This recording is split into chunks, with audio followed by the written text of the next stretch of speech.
habitación, ven a pasarlo bien. La vida es un cabaret, no hay más.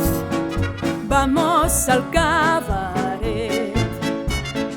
Basta de radio, de escoba y sillón, dales un puntapié. La vida es un cabaret, no hay más. Vamos al cabaret. Bebe champán, goza del jazz, entra en el juego y qué sorpresa, cada cual tendrá su mesa. Basta de oír al eterno llorón que sufre sin saber por qué. La vida es un cabaret, no hay más. Vamos al cabaret. Yo tuve por amiga una tal Elsie, con ella compartí un piso en Chelsea. No era lo que se dice una santa, alquilaba su entrepierna y su garganta. Murió y la gente habló en su velatorio. Así termina siempre un buen jolgorio. Y yo la vi como una emperatriz,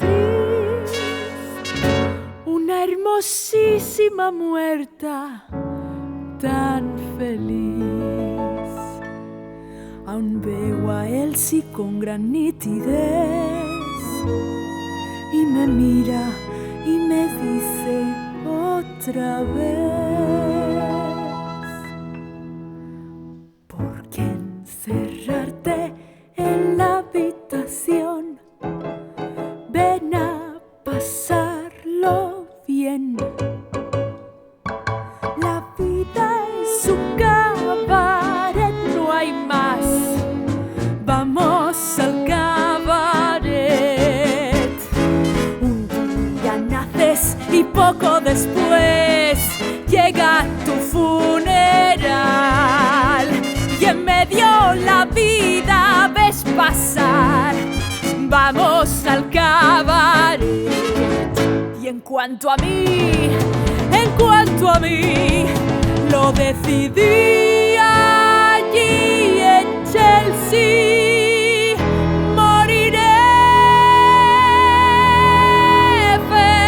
feliz como Elsie. El tiempo vuela, no lo pienses más.